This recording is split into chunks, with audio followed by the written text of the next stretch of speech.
Hey gamers, it's Power Heal here. It's been a while, but we're back into things, and I'm going to get right into things this time. So we're going to be going over the priest changes, or priest nerfs, basically. It's a really simple change, but I'm just going to tell you like how I think it's going to affect priest. So that'll be like the first thing.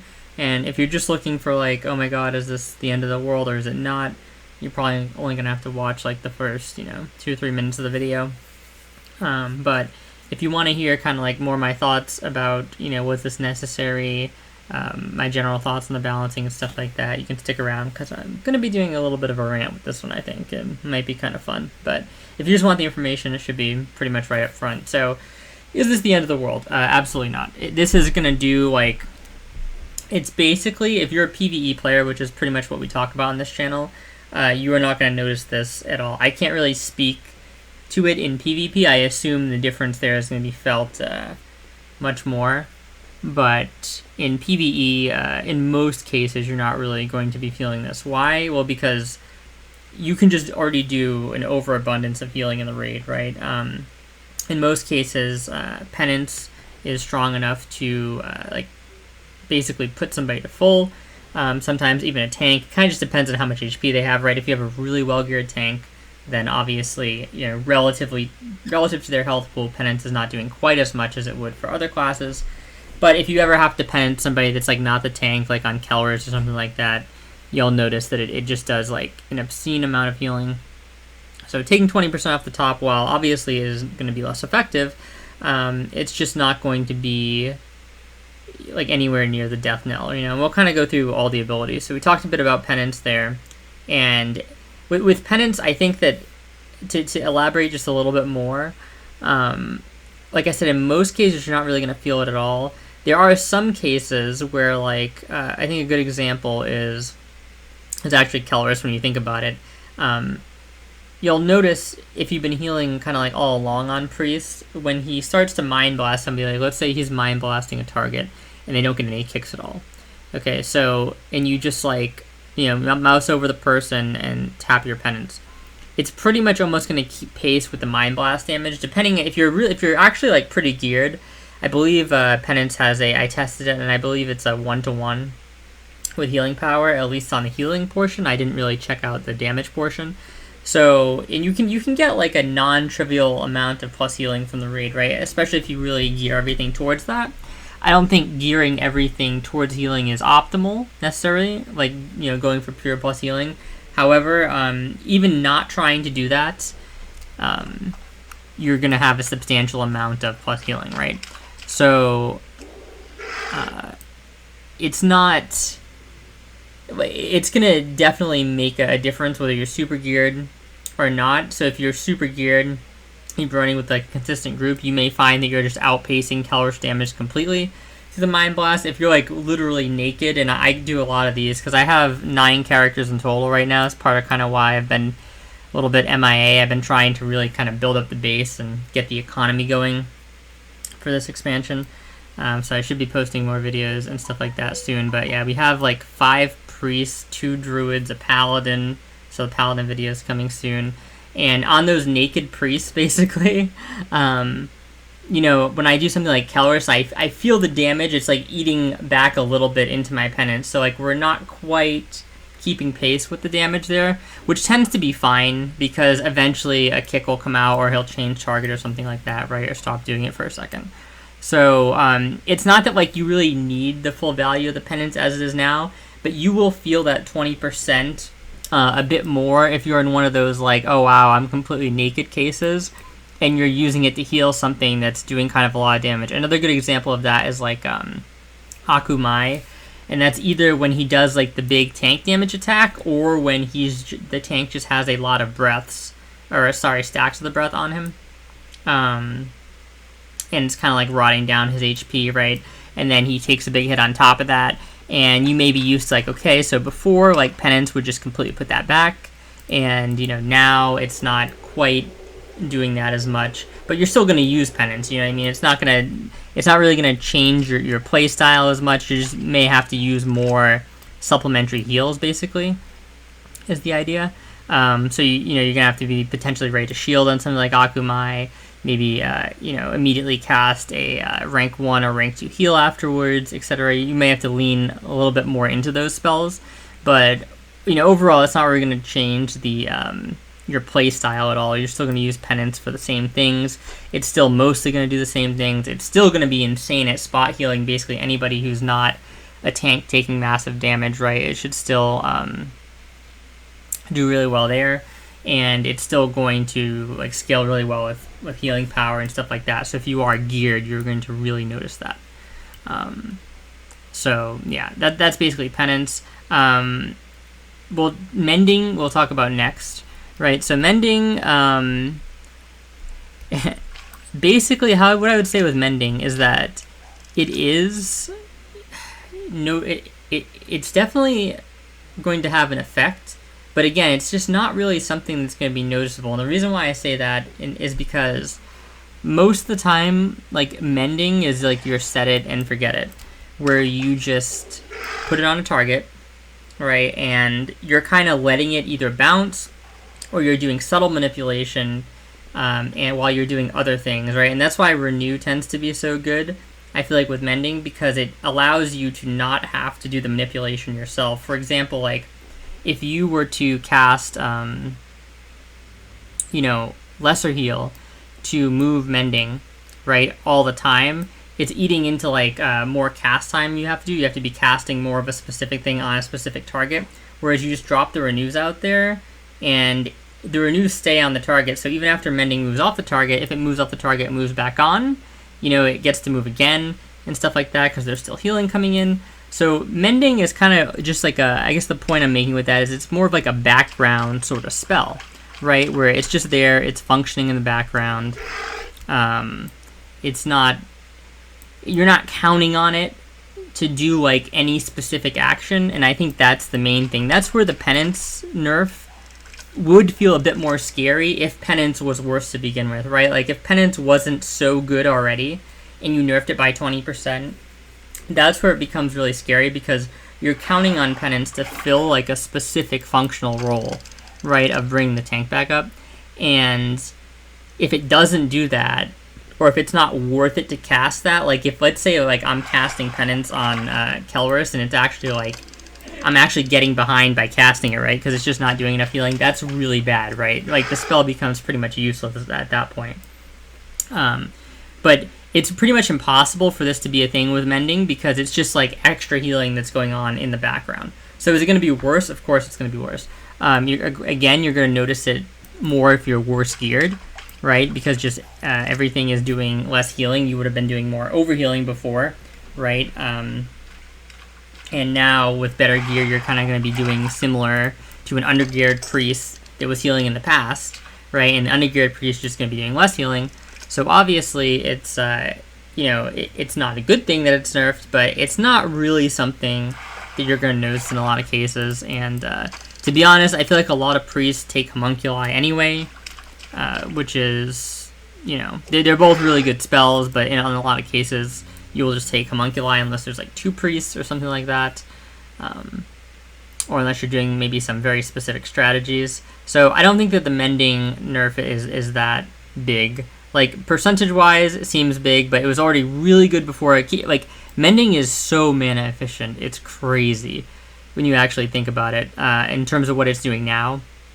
So, the nerf to Penance and the nerf to Mending, they're kind of somewhat warranted in my mind. I think it was going to depend for me upon seeing more of the other spells whether I thought they should be nerfed, because the thing that Blizzard's kind of bring in now is that Priest is overperforming. If you see here, it says Priests are outperforming other healers significantly. This adjustment will apply to Prayer, Mending, Penance, and Circle Healing. So clearly they think Priest is out of band, basically, and just doing too much. But as I'll go into in the latter portion of this, I'll explain why I think that is, and it's not really just because of the numbers on the spells, although I do think the numbers are a bit overtuned on both Penance and Mending, at least a little bit. But I guess my point is that I think they're overtuned on other spells as well, so we'll get into that later. But the too long didn't read on Mending is going to be, it's going to be fine. You're going to be fine. don't worry about it too much. Now, the most concerning out of these, in my opinion, is Circle of Healing, because it's not, obviously, it's not really the greatest mana efficient heal. I think my cousin and I did the math on this, and like, Circle is not, like, even if you're getting full value out of Circle as it is now, it's not, like, as efficient per mana as it would be, like, using Penance to tick people back up, which is kind of expected, right? But the gap was a bit wider than even we thought, so it's not, like, a particularly mana-efficient heal to begin with. It costs kind of, like, quite a bit of mana, and it doesn't do, like, a ton of healing relative to other AoE healing spells, like Wild Growth, although it is still competitive. And I still think that, like, the instant factor there is huge. And I think that kind of, like, carried it. And that's why I like using Circle of Healing right now a lot. And I'm actually going to drop a video, probably going to be the next one, or maybe the one after that, that talks about, you know, Circle of Healing and when to take it over Penance, why I use it a lot in my raids and stuff like that. So that's going to be on the horizon.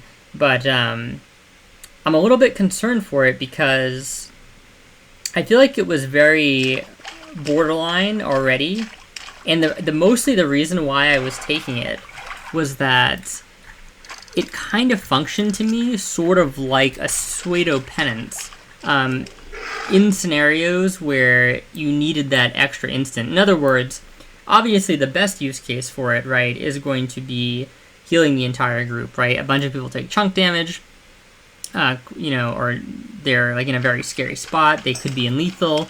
You know, you use Circle of Healing to take them all back up, right? And it's instant, the relatively powerful heal. So these are all great things. But the great thing about it is that it had this other flexibility where you know, you don't, it's not like the condition of using the spell is that the entire group has to have taken damage or anything like that. You can use it whenever you want, right? So you can use it as an instant heal, as like a almost 300 instant heal, basically, at any time to save the tank, to save, like, an individual player, right? So you normally think of something like, if you're on the Murloc fight, and you're like, oh, well, you know, why would I take Circle on the Murloc, right? Because there's not necessarily a lot of consistent damage that's going out there to the groups. It's like, you know, Penance seems like it'd be the more intuitive option there, right? Because the idea is that I'm going to be needing to deal with individual instances of damage that are caused by, like, one target at a time sort of getting hit by the Murlocs, right? And I'm going to get much more healing on that target, and it's going to be much more mana efficient using Penance. And you're absolutely right, basically, right? But my thought process is, as you get more gear, or as you get kind of better at using your mana, and, you know, you don't feel as constrained by mana as much, I always thought that Circle of Healing tended to become the better option there, because it always gave you the flexibility of, let's say there's, like, a really bad scenario, right, where a bunch of people do get hit by Murlocs in a group or something like that, or maybe it's even 2 or 3. You know, it doesn't have to be the whole group.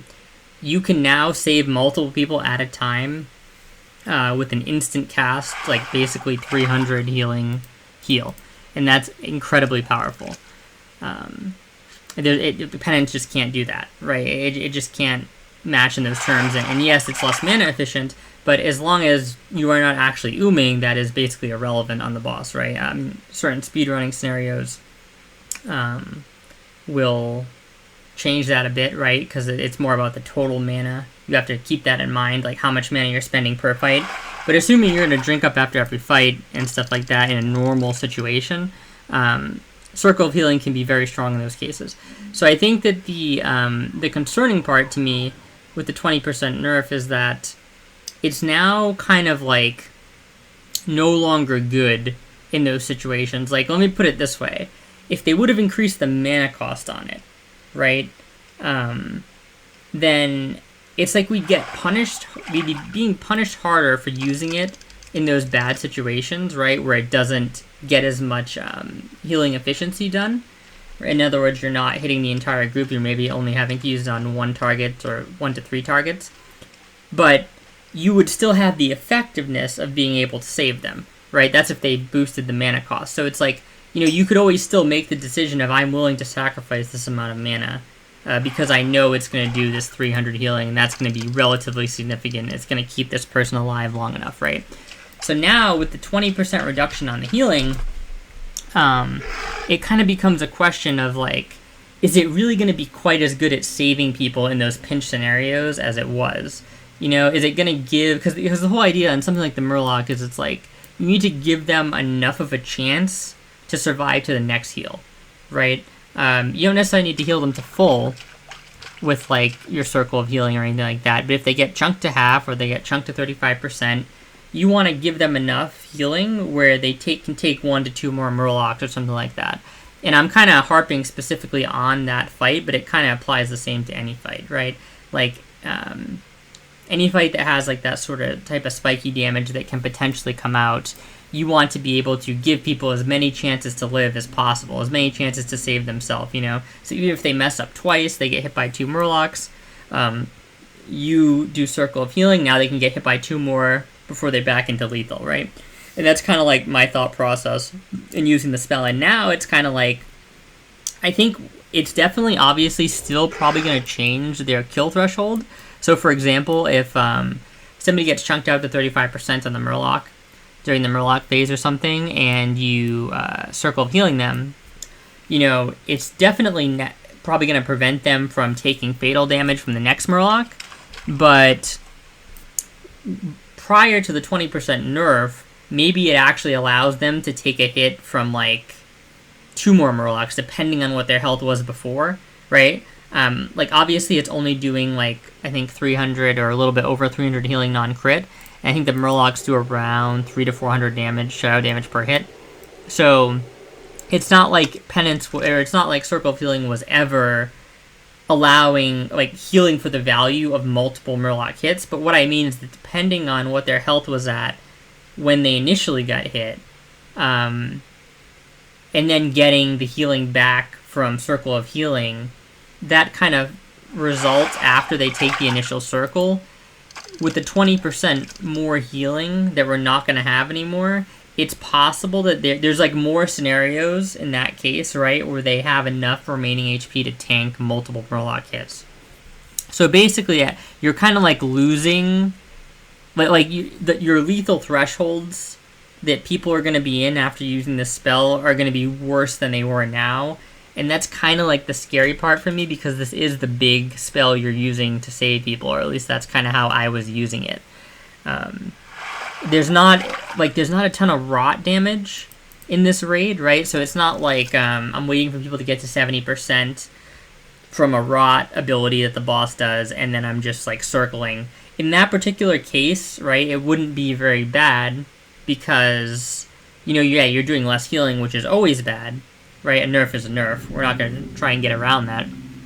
But it's not critical that I do a massive amount of healing there anyway, right? Because if they're rotted down to 70%, they're still not really in danger of taking lethal. So that's basically the thing that I'm kind of concerned of, is I think it's going to mess with those lethal thresholds a little bit. And I'll have to play test it a bit after the nerf and just see what I think of it. It's possible that just Penance feels like, since it was so overstated and so good before the nerf, like Penance is just going to feel kind of like the best thing to take in almost all scenarios after the nerf. So I'm going to have to play with it a bit. I think that's the one you should be most concerned about, and that's the one you may want to play around with and figure out how you feel about it, basically.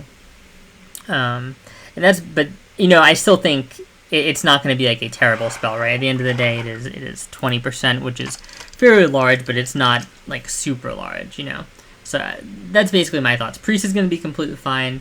Maybe be a bit more wary of Circle of Healing. And now I kind of just want to move into like my thoughts about the nerf in general, in terms of like why it happened, or was it justified and stuff like that. And as I've already mentioned, I think that tuning to Penance as well as Prayer Mending is pretty reasonable, because those are both insanely strong spells, numbers-wise even. They're strong spells like from a mechanical standpoint in terms of what they do and how they function. They actually complement each other really well, right? And they were just straight up strong numbers-wise. So I feel like nerfing them is not a huge concern because they were already really good number-wise. Like I said, Circle of Healing kind of like a little bit less good number-wise, so a little bit more concern there. And I think this is where my frustration kind of comes in, because to me, it just really feels like lazy balancing, right? Like just look at this, like base healing done by rune abilities reduced by 20%. Like, what is that? You know what I mean? Like, you can't tell me that you actually think, like, you just looked at Priest and you're like, oh, yeah, like, you know what? All these abilities, actually, they deserve to be equally nerfed by 20%. It's like, no, you just, like, you don't want to take the trouble to, like, actually go through and decide how much each thing should be buffed and nerfed by. That's basically what it is, right? And I use the term lazy balancing there, but I think there's a quote, right? It's like, don't ascribe to, like, laziness, or I forget what exactly it was, but, or to malice, I think it was actually. But in this case, you replace malice with laziness, what could be explained by incompetence, essentially. And I think that's basically like what's going on here, right? I think that, you know, it's a small team. This is way too ambitious of a project they've taken on, adding all this stuff to the game, essentially, right? And they haven't just stopped at runes, they're adding new items and stuff like that. So they've taken on just too big of a project. They have no idea what they're doing. I feel like that's very telling when you have somebody like Agron coming out and saying, "Oh, we don't really care about balance," which is just like an absurd thing to say about any game, to be honest. Like, basically, if the balance in any game gets bad enough, people will stop playing it, right? So coming out like that and saying something like that, it's clear that he's trying to really lower the expectations, right, of the player base right away. And that my only thought of why that could be is because they just feel like they don't know what they're doing and they're in over their head, and they really can't balance the game, right? Because there's no way you would want your game to be imbalanced, right? That's not like that's never a goal. And I think the problem is that in this case, it's like particularly imbalanced. You know what I mean? It's not just like a little bit. Like, we've seen huge issues basically everywhere in pretty much every direction. And a lot of people were complaining about Priest, and they're just like, we're going to slap it by 20%, and we're going to slap it by the rune ability. They basically identified that the runes were what was making the class strong, which is correct. But then the solution is like, we're just going to take all these and nerf them by the same amount. And it's just like that. Like, obviously makes no sense. You know what I mean? It's basically impossible that they are all deserving of a 20% nerf, because they're not even all equally as effective, right? So that part just makes no sense. And I think what may have happened here is, so Penance, from what I've heard, has been a huge, I have PvP and PvE here, and we don't really talk about PvP too much on this channel, but I think that the main problem is that Penance has been something that's really complained about in PvP a lot. I don't really do a ton of PvP because I feel like the game is almost in like an unplayable state in PvP right now. Like, obviously that's a bit of a hyperbole in the sense that, you know, you can still play the game, but I don't find it very fun at all right now. I think it's like incredibly imbalanced. So I've been steering away from PvP, but a lot of people in my guild do PvP. It's basically a PvP guild. And Penance has been, you know, a talk of just everybody in Warsong, right? So it's like, why couldn't you have just like nerfed it in Warsong or something like that? You know what I mean? Or like, I think this is something where if you really want to get the game right, you just have to balance the abilities in PvE and PvP separately. There's no getting around that. To not do that, you just hamstring yourself and you make designing PvE encounters like a nightmare for yourself, or you either do that or you're just letting your PvP become like a complete shit show, right? Which has kind of happened with, you know, Penance is just really strong in PvP, right? It's been like that for a while. So I understand why people want it nerfed, but I don't know that it really needs to cross over into the PvE realm. And it was strong in PvE too, So I could see a little bit of a nerf, but I don't know if like the nerf needs to be in the exact same proportion. You know what I mean? So yeah, it seemed like it was a big problem in PvP, and that's kind of like what triggered this. Prayer Mending was also cited from people that I've spoken to as a huge problem in PvP. It's kind of like the one that I think flies under the radar a little bit, and I think that's because it just feels bad. Like, it feels way worse to deal with Penance, right? Because you'll have somebody at like 10%, and then they just get Penance to like close to full in some cases, especially if you have some crit ticks or whatever. And Mending is kind of like, it's killing you softly behind the scenes, but you're not really noticing it as much. Obviously, some people are noticing it when they're going back and looking at the amount of healing done and stuff like that. So that's why there were calls for nerfs on that as well, because it was incredibly mana efficient, right, and did a ton of healing basically. So it's not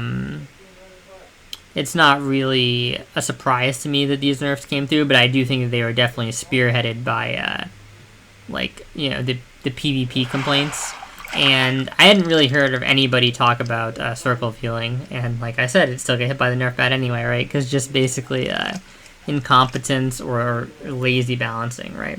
And the last point I have here, which kind of plays into some of this stuff, is the quality of abilities, right? Or the quantity of abilities is what I'm going to put down there. So basically, I think one of the things that people are not realizing with this whole thing here about priests being super strong is that part of the reason why priests are really strong, right, is because they basically got like 3 healing abilities. Well, more like, well, they got 2 healing abilities that can be used at the same time, but 3 really strong healing abilities in total from their runes this tier, and other classes basically cannot say the same thing at all, right? So priests got Circle of Healing, Penance, and Prayer of Mending, and they're all, they not only do they fill a specific role each, they're pretty well, like, they're pretty healthily tuned numbers wise, and they're kind of like iconic WoW abilities. Like, they basically got like 3 really good abilities from other versions of the game. Right, now let's compare that to Druid. Druid got Wild Growth, essentially, right? The Resto talent in like the Living Seed or whatever is like really bad. Life Bloom doesn't have much application right now, so it's mainly their main really good ability that they got is like Life Bloom. Paladins, I think, are the best example of this, where they didn't get any new actual healing spells, quote unquote, right? They got Beacon of Light, which is good. You know, it's really good, and I'm gonna make the Paladin video soon, actually, because we finally got him and we got him into a raid and stuff like that. So I'll give you the feedback on the Paladin. But again, they didn't get any actual like healing spell abilities, right? They just got an ability that augments their older healing spells. And then you have Shaman, and it's kind of a similar thing. They got like Healing Rain, right? But then they get Overload, which augments older spells. And then they have Earth Shield, which is a healing spell, but it's not necessarily a healing spell as you would think of in the traditional sense. And I think that one is a bit undertuned numbers-wise, it seems. So, to me, it seems like this is more a combination of why Priest is outperforming the other healers is because some of the abilities they got are either, in the case of like Life Bloom, I think, on the Druid, and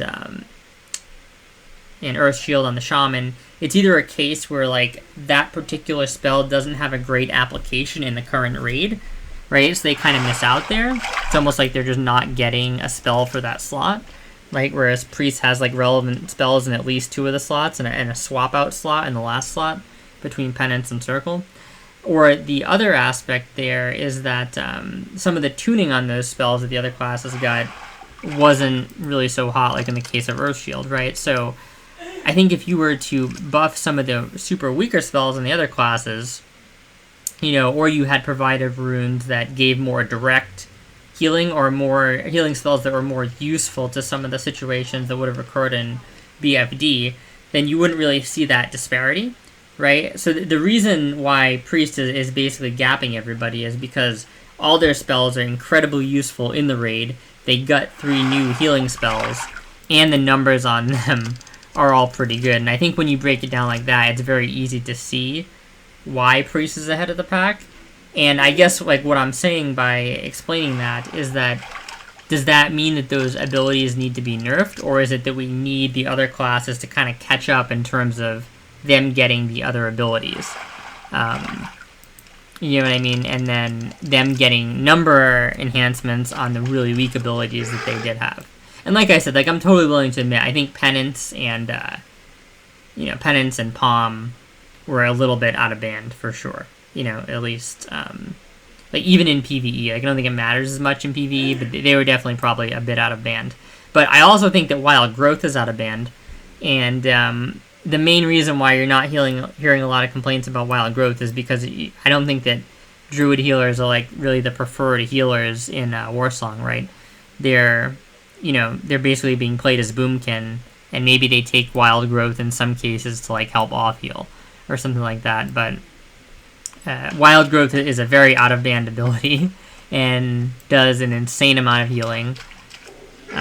For very similar mana cost as Circle, it's just like, it's basically more mana efficient than Circle, it's just not instant, right? Which obviously can be a pretty big disadvantage, but in the case of the raid, Wild Growth actually fits really well, right? In terms of how the raid gets healed for the most part, so it's allowed to be like very effective, and we haven't really heard anybody, I don't think, make a lot of noise about like, wow, Wild Growth is like so OP or something like that, right? So I guess kind of what I'm saying is like, imagine if Druid had Wild Growth, but then they also had like other good healing spells, right? They were kind of like more on par to some of the Priest's other runes. Same thing with Paladin, right? Like Paladins don't really have anything. Imagine if Paladins had the ability from, I believe it is Mop, or maybe it was even before that in Wrath, like the cone, where they do that cone that goes out in front of them and does the AoE healing, and Paladins finally have an AoE heal, right? So if you added stuff like that to the game, then I think all of a sudden like Priest doesn't seem anywhere as close to like as out of band as it does seem, and maybe you still do some minor tuning on those other spells because their numbers were just really strong in terms of Penance and Palm, but it doesn't feel quite as bad overall, right? Because the classes are a lot closer, having significant abilities themselves, like formidable healing abilities themselves. But right now, it's kind of just Priest, and they've got all the abilities, and the abilities cover all the situations, and they actually cover the situations in BFD particularly well, right? They're very useful in there. So it's kind of like a no-brainer to me that the class seems really strong, but I think it's more just a failing of providing things for the other classes. And I think like to give my kind of final thoughts is like, this is why I kind of hate the level band stuff. And I'll kind of go into that just a little bit deeper, that the level band, I know a lot of people like the level band, so this is going to be kind of a controversial take, right? But I think that if you're going to do the level band stuff, then you need to actually be prepared to make way more changes. And you need to make the game feel playable for all classes at that level band. For example, like I think Holy Paladin, and I'll get to this in the actual Holy Paladin guide that I put out, but playing Holy Paladin in this level band feels nothing at all like playing Priest, because Priest just has like so many more options and so much more to do. Like playing Paladin in this version at level 25 basically feels like you were playing Paladin healing a dungeon back in vanilla. And I don't think that's actually what they want, because all this is supposed to be new. You're supposed to have new abilities, you're supposed to be discovering, using all this stuff, right? And Paladin basically feels the same as it did like back in 2019 vanilla, and Priest feels like a retail class, basically. You know what I mean? Like obviously not quite there, but it feels like way closer to a retail class than it does to a classic class. And like you have so many instant abilities, it's actually crazy. Like that was never a thing in like old school classic, right? And Paladin basically feels the same as it did before. And I think if you're going to do the level 25 thing, then you need to not only take into account like what runes you're offering there specifically to try and like counteract this imbalance, but you know, you may even want to shift things around. For example, like when I was looking at healers in terms of what to play before any of this even came out, I was kind of looking, because at one point we were talking about going Horde, and I was like looking at Shaman, and I was like, oh, this Overload ability looks kind of cool, you know? That might be kind of cool to Chain Heal. And then I look, and Chain Heal is like actually, I had forgotten, it's like level 38 or something like that. So Shamans don't even have Chain Heal right now, right? Which is like kind of their bread and butter class. So like, playing a Shaman right now on Horde must feel like you're not even playing, you know, like you're playing a completely gimped version of your class. And I feel like the problem is that I don't like with the devs and what they've been saying is that, you, in my opinion, you can't really have it both ways, right? You can't say this is the end game, right? LOL. Participate in all these end game activities. BFD is the end game raid. All of this is end game. You guys should be doing this. You guys should be focused on this. And then have the classes basically be incomplete, right? And then when people tell you that the classes are incomplete, your response is, oh, actually, it's only level 25. So, I mean, like, yeah, we're not really concerned with, like, level 25 balance. I mean, we've got all these other brackets to go, and the classes are going to get stronger, and they're going to change in relative power through each band. And it's like, no, like, that doesn't make any sense at all, right? Like, obviously, you know, classes are going to have strengths and weaknesses, and they're going to have, like, power troughs and power spikes. That's to be expected. But a class should not feel incomplete to play at any given stage of the game if that stage is going to be called your end game. In other words, like, I'm much more like open to having Paladin feel like a very incomplete class at level 25 if by the time they hit level 60 they feel much more fleshed out. But the problem is that you're hard capping us at level 25 for 2 months, and we're probably going to be hard capped at level 40 for 2 months. You know what I mean? So people just are not going to like it when their class feels like it's not a class for 2 months out of like the 12 months or however long the season is going to last. And I think that's a perfectly reasonable expectation to have. And I think that the signaling is very mixed when it comes from the devs, basically. Like you really can't just say like, oh, it's whatever, it's just level 25, when then you're telling us that this is the end game, quote unquote. Like, they basically are trying to make it like there's actual no overall level, and what happened, and like we're just moving from like one content tier to the next is sort of like the vibe they're going for with this release of the game, right? It's like, oh, there's the BFD raid, and then we're going to have the Nomergon raid, and then we're going to have one after that, and then we're going to have the raids at 60, but it's all supposed to kind of flow through, you know, and it's basically like, almost like if you were to take us and you would start us at 60, the thought process would be like, each of these things is its own individual component. So it's like, almost like they were like, oh, well, this would be kind of like if you started at 60, and then we give you a 60 version of BFD, a 60 version of Nomergon, you know what I mean? But they're like, oh, it doesn't matter, because we can just, like, do that at 25, 40, 50, and 60. But it's like, well, no, you can't actually just do that at 25, 40, 50, and 60 if you don't fix all the other aspects of the game that, you know, would make it, like, awkward to play those things at level 25. Like, the classes need their abilities, because they're, like, the whole thing is, I feel like in a lot of cases in Classic WoW, some of the classes really don't feel complete until they hit that level 60 mark and they're fully fleshed out. And, you know, they're far cries away from that right now in some of the classes and specs. And it's basically just going to stay like that unless they make massive changes in terms of rearranging, like, when you can get stuff, right? And it's not just about the class and the abilities. It's the same thing with, like, the consumables. Like, we're going to run into a bunch of awkward stuff in the future. In terms of, like, you know, this consume is technically able to be consumed at level 35, so we should be able to use the next band, but the actual professions that we need to make it are actually locked behind, you know, in the 225 to 300 bracket, which seems at this point like it's not going to be available in the 25 to 40 band. So that's just super awkward, right? And if you're not going to make changes to stuff like that, then the game is just going to feel very awkward and clunky and unintuitive, and that's just a fact. Like, you know, I'm not saying that I'm not having fun playing the game. I think any fresh release is fun. Any release where there's new stuff to do is fun, right? But like, you can't avoid the criticism, like they're trying to do, and just say, oh, it's only level X, it's only level 25, it's only level 40. It's like, well, no, because this is like legitimate problems with the game. The class doesn't feel good to play. We're supposed to have access to this other stuff that we don't have access to because we can't make it. You know, just, it's very clear that like a lot of this wasn't thought through very well. It is very hasty, right? So, and I know a big thing coming into this whole thing was like, I made a video actually kind of like a while ago, and it was like, is this Classic Plus?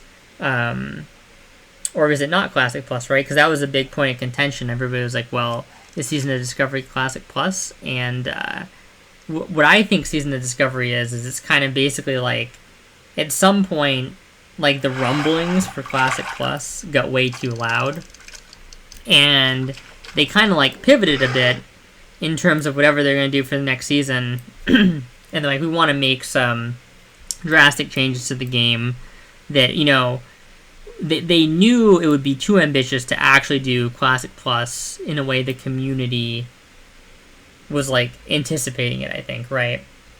But they were thinking, well, we can do something like that, Classic, but with more content. And they basically just decided they're going to cap the level bands, they're going to add the runes, but there's not a lot of actual thought in terms of how the runes are interacting with the base spells in the game. Shocker, they're almost pretty much destroying all the base spells. Like, as a priest, you use Penance, Palm, and Circle of Healing if you have it slotted way more often than your other spells in a lot of cases, right? A lot of classes use their new spells for... They're heavily reliant on their new spells for damage. Like on Rogue, I'm pretty much spamming Saber Slash into Envenom, right? And then the old spell that you use is Slice and Dice, I guess, and stuff like that. But it's just not very well planned out. There's not a good plan on how to mesh the new spells in with the old spells. There's not a good plan in terms of, like, what do we do about classes that feel awkward at these level bands? Do we rearrange some of the spells? Like, what do we do with some of the consumables? Right? It just seems like all of it was done very ad hoc and quickly. It was like an adaptation to what they were seeing from the community at the time. And they're just trying to make something that kind of, sort of gets at what the community wanted, right? And I don't know. I'm just not a huge fan of a lot of the stuff overall. Like I said, I'm still having fun playing the game because, to me, I think that the game tends to be more about the people you play with, as well as kind of like, you know, figuring stuff out. And every iteration of the game for me is kind of like a different journey in itself, right? So I think there's a lot of replayability that, like, just inherent in the game when you have like a fresh server, right? So I'm a big PoE player, and I always play the new PoE league. I didn't play this one because I was playing a bunch of SOD, but usually I'll always play the new PoE leagues, and even if there's not like significant changes to them, you know what I mean, to like the balancing or anything like that, because I do think just having that kind of like fresh start is fun in itself. So it's not like I'm having like an awful time or anything like that, but I do think there are a lot of legitimate criticisms of the season, and basically this like balancing thing with Priest, while some of it is definitely deserved, it's kind of a symptom of like a larger problem with the season, in that just in the way it's done, it's not very well thought out, and it's not very, like, thought through, if that makes sense. That's kind of like my feelings on the situation. But again, not to be too doom and gloom. Still a fun game, still having fun, and yeah, we're still going to make more content. So thank you guys so much for watching. I hope you liked this one. Sorry if it got a bit too negative at the end there, but not really intended to be super negative. Just, you know, I think we should be free to criticize aspects of the game that we don't like. I don't like the idea that, like, everything has to be positive. you know, and that it's like the players just giving the devs a hard time, or they're giving them shit when they have like a complaint or something like that, right? So I think I explained it in a pretty reasonable manner, and I'm curious to hear what you guys think on it as well. And more videos to come. So thank you guys very much for watching, and I will talk to you next time.